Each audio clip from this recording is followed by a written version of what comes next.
Hello， 歡迎大家收睇我哋 Snap 嘅 channel。咁今日我哋就會介紹呢一支70-28 Z mount 嘅鏡頭啦。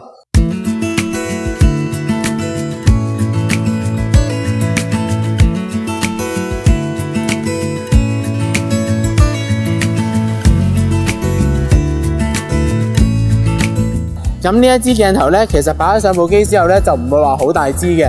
咁佢嘅重量咧就只有1360g，但係當你攞上手嗰陣時咧，就完全唔覺得佢有1360g咁重嘅。咁佢嘅 filter size 咧就係77mm 啦。咁我哋又睇下個鏡身先啦。咁佢鏡身咧就有好多個掣款嘅。咁有自動對焦同埋手動對焦呢一個掣啦。咁佢嘅 display 掣咧就有3個模式嘅。咁第一個就係光圈啦，較唔同嘅光圈值都會顯示到出嚟噶啦。好啦，咁佢第二個嘅選項模式咧就係佢嘅對焦距離啦。咁你喺70mm 嗰陣時咧，佢最近對焦距離就係0.5米，而去到200mm 嗰陣時嘅對焦距離咧就有1米嘅。咁另外啦，佢第三個模式選項咧就係你可以顯示到你喺唔同焦段用緊嘅距離啦。咁你由70mm 至到105mm咧，佢嘅距離咧都係每一格一格咁樣跳嘅。咁去到105打上去到200咧，就係每5mm咁樣跳噶啦，就可以睇埋呢一個嘅顯示屏做一個參考啦。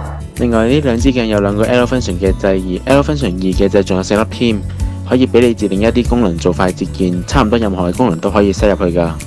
咁另外佢鏡身入面咧就採用咗內對焦同埋內變焦嘅設計啦。咁佢鏡頭就唔會伸出嚟。咁有咩好處咧？咁令到你嘅鏡頭就唔會容易拉到啲塵入去啦。佢鏡身亦都配備埋5.5級嘅鏡身防震。咁可能好多人會問，咁我部 Z 機本身都有防震，加埋呢5.5級防震係咪會更加高嘅防震呢？其實就唔係嘅。如果你鏡身開咗防震嘅話咧，佢會同機身去自己去調節翻，達到嘅效果咧都係5.5級嘅。係啦，咁如果你係用 Z50 嘅朋友，因為佢機身係冇防震嘅，咁你當佢開咗防震之後咧，都相等於有埋5.5級防震嘅啦。咁所以佢呢一個儀表盤設計係擺喺 Z6、Z7 甚至乎 Z50 度，亦都會啱用嘅，都係達至到5.5級嘅防震。呢一支鏡頭咧就係 Made in Thailand 嘅，就唔係 Made in Japan 嘅啦。另外佢嘅腳架環嗰度咧，大家可以見到佢增加咗就係有個防盜鎖嘅設計。如果你哋要保管鏡頭嗰陣時，都可以善用埋呢一個嘅設計啦。咁另外咧，大家可以睇下佢個遮光罩嘅設計啦。咁佢入面咧用咗黑色嘅擁抱面嘅設計，咁就吸光能力嗰方面亦都會更加好啲啦。另外佢有個扣嘅，咁你當你一趴上去嗰陣時，都可以比較鎖得實啲啦。佢一個新嘅 coating 叫 Alvindo， 唔知有冇讀錯啊？其實喺抗原光嗰方面咧，真係好出色。無論任何影燈光啊、影車嗰陣時，完全唔覺得佢係有一個光源嘅情況出現㗎啦。咁呢一個新嘅 coating 咧，大家都可以留意一下。其實喺 Z mount 上面有邊幾支係用到新嘅 coating 嘅設計啦。廢話就講咗咁多啦，我哋即刻試下呢支鏡頭嘅實拍表現又係點樣啦。作為一支大三元70-28mm f2.8 嘅頂級鏡頭啊，我呢就對佢係有啲期望嘅。而家呢張相呢就係用70mm 光圈全開 f2.8 去影嘅，中間位置 sharp 呢啲我覺得已經係基本要求啦。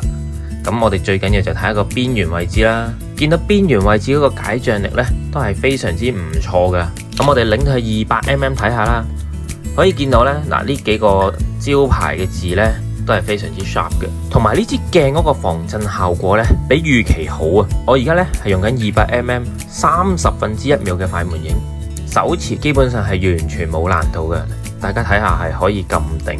咁中間嘅位置呢啲都係咁 sharp 啦，咁啊跟住睇埋邊位啦，咁邊位呢都係非常之好嘅，唯一一個輕微嘅問題就係200mm嘅時候感覺上黑角比較嚴重咗少少。不過咁輕微嘅黑角問題，後製係非常之容易就可以調整翻。睇完呢個解像力，我哋就睇下呢個散景嘅測試啦。70mm嘅時候呢，我影一個大半身嘅人像，可以見到後面嘅散景呢全部都係好圓嘅。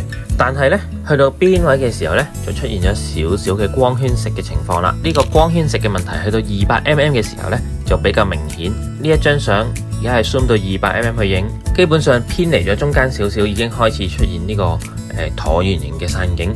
去到個邊位嘅時候，甚至見到係起埋角添啊！呢一個係有少少令人失望嘅。跟住我哋試埋佢嘅抗原光能力啦。咁而家我對住啲街燈直接影埋去，基本上呢，我就見唔到有啲圓光嘅出現，只係喺呢個對正燈光嘅位置呢，有啲好輕微嘅色散出現啫，已經係做得非常之好。我諗應該係關用咗呢個新嘅 Anneal Coating 嘅事㗎。試完呢個畫質表現之後呢，就當然要試埋呢個對焦速度啦。我哋而家就喺銅鑼灣嘅呢個最繁忙嘅街道測試一下，而家係70mm嘅表現。見到呢個對焦速度都唔慢嘅。